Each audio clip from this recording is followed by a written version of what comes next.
Thank you. Senator Banks. Thank you, Mr. Chairman. Doctor, congratulations. Thank you for being here today. I happen to think that the job after you're confirmed is a very important one. We want to help you in every way that we can.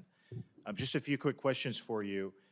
As you know, every year the CDC releases a report on abortions in the states. And in that report, you collect important public health data about the risk of abortions and some of the health effects from abortions. You might know that Indiana rightfully submits detailed reports to the CDC, but a lot of bigger states don't submit those reports. How can you strengthen the data collection about abortion and the health risk from, especially from those states that refuse to provide that data? Yeah, so as you may be aware, data is very important to me.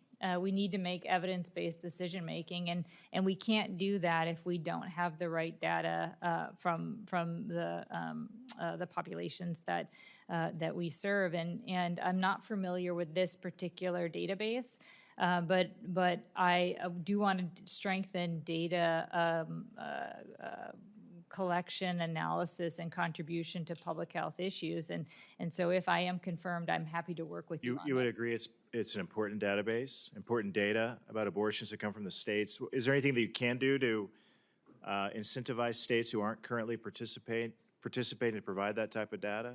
So I'm not particularly familiar with this particular, it is very important data. And I'm not familiar with how the data is currently collected, but it is something that I will work with you on, and I'm happy to follow up.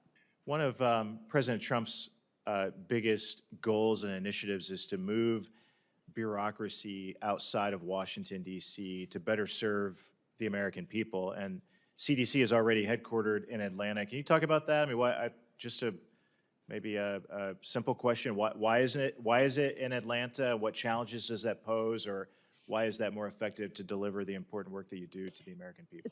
So it's a very historical reason why CDC is in Atlanta. At a time where we had malaria as an important public health threat here in the United States, it was determined that CDC's placement in Atlanta would be very supportive to making sure that it was addressing this critical public health crisis.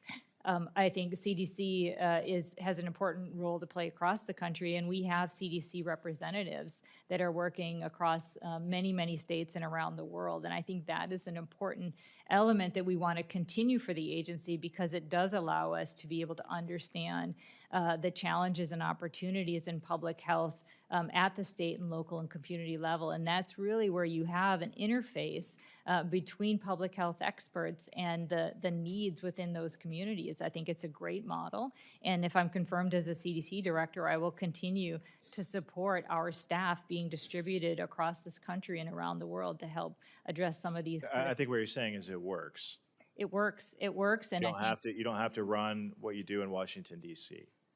I think, well, there's always an important element of being in Washington, D.C. It's where a lot of policy making happens. But I do believe a distributed workforce that can meet people where they are, to understand the critical needs at the state and local levels, and to be able to contribute directly to the American people's needs is a very valuable element of how we in federal service should be making sure that we're contributing to helping keep Americans healthier. The CDC is often criticized for being too academic and slow to respond to emergencies. Do you agree with that? As part of my 3 priority areas for CDC, making sure that we have modernized public health infrastructure and making sure that we're preparing for the next pandemic, I will be evaluating the processes that we currently use to be able to understand the threats that are posed in infectious diseases and other emerging threats, making sure that we have timely and accurate data to be able to respond in an effective way. These are areas that I think are critically important, and I will incorporate them into our priority areas if I'm confirmed as a CDC director. Any other organizational challenges that you want to fix? Any large, complex organization should always be looking at ways to optimize its function to continue to be able to use resources effectively, and in this case, the CDC deliver value to the American people to make sure that we're preventing, detecting, and responding to infectious diseases and helping Americans stay safe and healthy. Thank you. I yield back.